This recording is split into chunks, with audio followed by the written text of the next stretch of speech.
Friends welcome back to my YouTube channel. Friends ये आपके सामने एलजी का डबल डोर फ्रिज है। इसमें क्या है, गैस चार्जिंग कर दी और उसके बाद भी वहाँ पे कूलिंग नहीं हो रही थी। ये शिकायत थी कस्टमर की। इससे पहले इन्होंने जो भी काम कराया था, तो आपके सामने भी अगर ये फॉल्ट आ रहा है और इस तरीके की प्रॉब्लम आ रही है कि गैस चार्जिंग कर दी उसके बाद भी वहाँ पे कूलिंग प्रॉपर तरीके से नहीं हो रही, तो वहाँ पर क्या फॉल्ट हो सकता है और आप उसको कैसे स्टेप बाय स्टेप चेकआउट कर सकते हैं।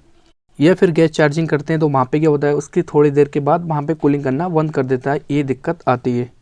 तो आपके भी साथ अगर ये प्रॉब्लम कभी भी आए या फिर आपके सामने कभी ये प्रॉब्लम आए तो आप उसको कैसे ठीक कर सकते हैं, कैसे स्टेप बाय स्टेप चेकआउट कर सकते हैं। तो आपको क्या इस वीडियो कंप्लीट वॉच कर लेना है, जिसकी मैं आपको जो इन्फॉर्मेशन दूँ वो अच्छे से समझ आ जाए। टाइम वेस्ट ना करते वीडियो करते हैं स्टार्ट। सबसे पहले आपको ये नोट करना है कि आप जब गैस चार्जिंग करेंगे तो वो किस तरीके से करेंगे, क्योंकि वहाँ पे क्या है कुछ टेक्नीशियन ऐसे हैं कि वहाँ पे मिस्टेक करते हैं। तो आपको इस चीज़ का ध्यान रखना है, जैसे कि मैं आपको बताऊँ उसी तरीके से आपको गैस को चार्ज करना है। सबसे पहले आपको देखना है कि अगर गैस जो है कहीं से निकली है तो वो लीक है कहीं ना कहीं, चाहे वो आपकी कूलिंग कॉइल में लीक हो, कैपिलरी ट्यूब लीक हो, या फिर आपका ड्रायर फिल्टर लीक हो, या फिर आपका कंडेंसर हीटिंग कंडेंसर जो होता है वो लीक हो, कहीं ना कहीं से लीक होती है। तो वहाँ पे सबसे पहले लीक को चेक करना है कि लीक कहाँ से है। तो उसके लिए आपको प्रेशर फिलअप करना पड़ेगा।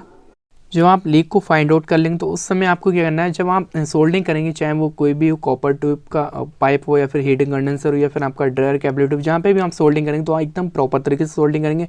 अगर सोल्डिंग करते समय वहाँ पे अंदर मटेरियल चला जाता है, तब वहाँ पे क्या होता है, पाइप जो होता है ब्लॉकेज हो जाता है। उसके बाद जो आपने गैस फिलअप की सब कुछ काम कर दिया उसके बाद भी फिर वहाँ पे कूलिंग नहीं होती। तो जो मिस्टेक है वो ये करते हैं, कभी कभी ऐसा होता है कि हम जो ड्रायर होता है उसको पंच करते हैं तो थोड़ा बहुत होल रह जाता है, उसमें अंदर मटेरियल चला जाता है। उससे क्या होता है, गैस जो सर्कुलेशन करती है तो वो प्रॉपर तरीके से नहीं कर पाती है, इसी वजह से वहाँ पे कूलिंग नहीं होती है और कंप्रेसर जो होता है वो ट्रिप होके बंद हो जाता है। तो जब सोल्डिंग करेंगे तो बहुत सावधानी से करेंगे। सोल्डिंग इस तरीके से करना है जिससे कि इसके अंदर मटेरियल नहीं जाए।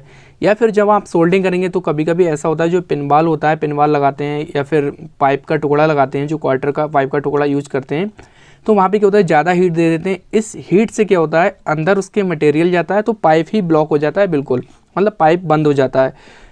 पाइप जब बंद हो जाता है तो समझ लो कि गैस जो होगी, गैस सर्कुलेट नहीं कर पाएगी, तो इस वजह से ये दिक्कत आती है। या फिर ड्रायर जो होता है, ड्रायर के अंदर बहुत ज़्यादा हीट देते हैं तो उसमें जो मटेरियल होता है वो अंदर चला जाता है। उसमें एक जाली होती है फिल्टर टाइप, जो आप पिक में देख रहे हैं इस तरीके की होती है, ये ब्लॉक हो जाती है, तब गैस रुकती है वहाँ पर।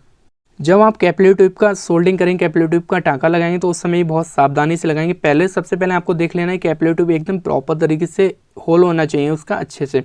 फिर जब आप होल जो हो जाएगा उसके बाद जब सोल्डिंग करेंगे तो एकदम बहुत अच्छे से हीट देके और तुरंत ही उसको सोल्डिंग कर देंगे, ना कि ज़्यादा टाइम तक आप सोल्डिंग में टाइम लगाएंगे तो इससे क्या होता है, उसका भी टाँका ब्लॉक होने के चांसेस रहते हैं। इसी वजह से जब आप गैस डालते हैं फ्रिज में तो वहाँ पे कूलिंग नहीं करता है, क्योंकि टाँका जो होता है वो ब्लॉक हो जाता है, इसी वजह से ये दिक्कत आती है। अब बात करते हैं जो लीक था, लीक मिल गया उसके बाद सोल्डिंग भी कर दी एकदम प्रॉपर तरीके से, वहाँ पे फिर भी कूलिंग नहीं कर रहा है। तो वहाँ पे जो मिस्टेक होती है वो टेक्नीशियन क्या करते हैं, अगर आप फ्रिज को प्रॉपर तरीके से वैक्यूम नहीं करेंगे तो, या फिर कुछ टेक्नीशियन ऐसे होते हैं वैक्यूम नहीं करते हैं, तुरंत ही गैस डाल देते हैं और बस कहते हैं हो गया। तो इस चीज़ का भी ध्यान रखना है कि वैक्यूम आपको वैक्यूम पंप से अच्छे से वैक्यूम करना है। तकरीबन आप 25 मिनट तक वैक्यूम कर दें फ्रिज को, उसके बाद एक बार में आप गैस डालेंगे और ये दिक्कत दूर कि एक ही बार में कूलिंग करेगा। तो वहाँ भी क्या होता है, अगर वैक्यूम नहीं करते हैं या फिर वैक्यूम ठीक से नहीं करते या फिर वैक्यूम ही नहीं करते हैं, तब ये दिक्कत आती है। गैस को फिलअप कर देते हैं, उसके साथ एयर जाती है गैस के साथ, तभी ये दिक्कत आती है। और जब वैक्यूम नहीं करते हैं तो वहाँ पे क्या होता है, एयर ऑलरेडी होती है, इसी वजह से जो गैस रन करती है, जो गैस सर्कुलेशन करती है, तो वहाँ पे क्या है, प्रॉपर तरीके से सर्कुलेशन नहीं कर पाती है और जो एयर होती है वो बर्फ़ में मेल्ट हो जाती है, मतलब बर्फ़ में कन्वर्ट हो जाती है।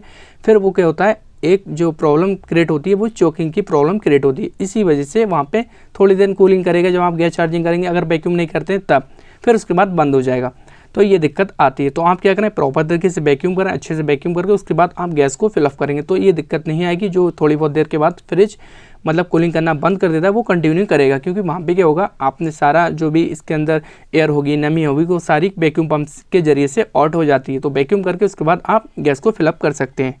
तो वहाँ पे क्या है, फिर ये प्रॉब्लम नहीं होगी कूलिंग ना करने वाली। इस चीज़ का आपको ध्यान रखना है, पहले आपको सोल्डिंग देख लेना है, फिर उसके बाद अच्छे से टाँके लगा के, मतलब जो भी लीक है लीक देख के सोल्डिंग अच्छे से करके उसके बाद वैक्यूम करना है, उसके बाद आपको गैस को फिलअप करना है, फिर ये दिक्कत नहीं आएगी। उसके बाद भी दिक्कत आती है कि वहाँ पे क्या है, थोड़ी देर कूलिंग करता है फिर नहीं करता। तो वहाँ पे क्या होता है, आपको इस चीज़ का ध्यान कर लेना है, मतलब इस चीज़ को चेक भी कर लेना है कि चोकिंग की प्रॉब्लम हो सकती है अगर उसमें ऑयल होगा बहुत ज़्यादा। तो ऑयल कैसे चेक कर सकते हैं, तो आप क्या करें, पहले हीटिंग कंडीशन में देखें कि वहाँ पे ऑयल तो नहीं, अगर ऑयल है उसको नीट एंड क्लीन कर दें फ्लैश करके। उसके बाद आप देखें कूलिंग कॉइल में, अगर वहाँ पे भी ऑयल बहुत ज़्यादा है तो आप उसको भी देख लें। तो वहाँ पे क्या है, उसका कूलिंग कॉइल का अलग तरीके से देख सकते हैं, या फिर आप ऐसा करें, जब आप कुछ हीटिंग कंडीशन में देख सकते हैं तो फिर ऐसा करें, सक्शन वाले पाइप को काट के उसके बाद देख लें कि वहाँ से ऑयल तो नहीं आ रहा है। अगर ऑयल आता है तो आप उसको फ्लैश कर दें। अगर बहुत ज़्यादा ऑयल है तो आप पेट्रोल के ज़रिए से ठीक कर सकते हैं। तो पेट्रोल यूज़ करके वहाँ पे जो भी है ऑयल सारा आउट हो जाएगा। तो पेट्रोल लें, उसके बाद आप देख सकते हैं कि उसको कैसे मतलब फ्लैश कर सकते हैं। या फिर आप ऐसा करें, कैसे फ्लैश करते हैं तो आप वीडियो लिस्ट में जाके वीडियो देख सकते हैं, उसकी वीडियो कंप्लीट है तो आप वो जाके देख लें वीडियो। तो फ्लैशिंग जो है बहुत अच्छे से कर देना है, उसके बाद ये दिक्कत नहीं आएगी। लास्ट में एक प्रॉब्लम और आती है, जो क्या है, थोड़ी देर कूलिंग करता है फिर नहीं करता है। तो वहाँ पे क्या होता है, आपकी जो कंप्रेसर की पंपिंग होती है वो 500 PSI होती है। अगर वो 300, 350 या 250, 100 या 200 रह जाएगी तो वहाँ पे क्या होगा, 5-10 मिनट कूलिंग करेगा, उसके बाद कूलिंग करना बंद कर देगा। तो इसे कैसे आप आइडेंटिफाई कर सकते हैं कि उसकी पंपिंग डाउन है या फिर नहीं। तो आपको कहना है, आपका जो कंप्रेसर है जब चलेगा उस समय, तो अगर उसकी पंपिंग डाउन होगी तो जो हीटिंग कंडेंसर होगा वो आधा हीट होगा, आधा नहीं होगा। अगर आधा हीट होता है, आधा नहीं होता है, या फिर एक लाइन हीट होती है, तो आप इससे आइडेंटिफाई कर सकते हैं कि आपका कंप्रेसर की पंपिंग डाउन है। या फिर आपकी कैपिलरी ट्यूब जो है उसमें नमी आना स्टार्ट हो जाएगी, बर्फ आना स्टार्ट हो जाएगी। तो इससे भी आप क्लियर कर सकते हैं कि इसकी पंपिंग डाउन है। अगर ये सब नहीं करना चाहते हैं तो आप ऐसा करें कि आप कंप्रेसर जो है उसकी डिस्चार्ज लाइन जो है उसमें पिनवाल लगाएं, उसके बाद वहाँ पे चार्जिंग लाइन लगाएं और सक्शन लाइन जो है उसको कट कर दें। जो भी लाइनें हैं कट कर दें, सक्शन और चार्जिंग लाइन दोनों कट करके उसके बाद कंप्रेसर को डायरेक्ट ऑन कर दें। और इस तरीके से आप देख सकते हैं कि कंप्रेसर की अगर सुई जो है गेज मीटर की, जब आप ऑन करेंगे तो वो 500 PSI पर रुक जाना चाहिए। अगर वहाँ तक रुकती है तो ठीक है, अगर 450 भी रुकती है तब भी ठीक है। अगर 300, 250, 200 रुकती है या 400 रुकती है तो आपके कंप्रेसर की पंपिंग डाउन है। तो इससे क्या है, आपके कंप्रेसर में इतनी पावर नहीं है जो गैस को सर्कुलेशन कर पाए प्रॉपर तरीके से, इसी वजह से वहाँ पे दिक्कत आती है। तो आप क्या करें, कंप्रेसर को रिप्लेस करना पड़ेगा, उसके बाद ये प्रॉब्लम सॉल्व हो जाएगी। और एक चीज़ का ध्यान रखना है, जब आपने सब कुछ कर दिया उसके बाद भी अगर कूलिंग नहीं हो रही है, सब कुछ ठीक है, और अगर आपका फ़ैन में दिक्कत होगी, फ़ैन नहीं चलेगा, तो डाउन पार्ट में बिल्कुल कूलिंग नहीं करेगा, तो आप फ़ैन को भी देख लें कि फ़ैन जो होता है एयर को सर्कुलेट करता है। तो आप इस चीज़ को नोट कर लें। ये ऐसा होता है कि नहीं देखते हैं जल्दी में, तो आप उसको भी देख लें। तो फ्रेंड्स, ये इन्फॉर्मेशन कैसी लगी, अच्छी लगी वीडियो को लाइक कर दो, चैनल पर न्यूज़ के चैनल को सब्सक्राइब कर दो। Thank you for watching.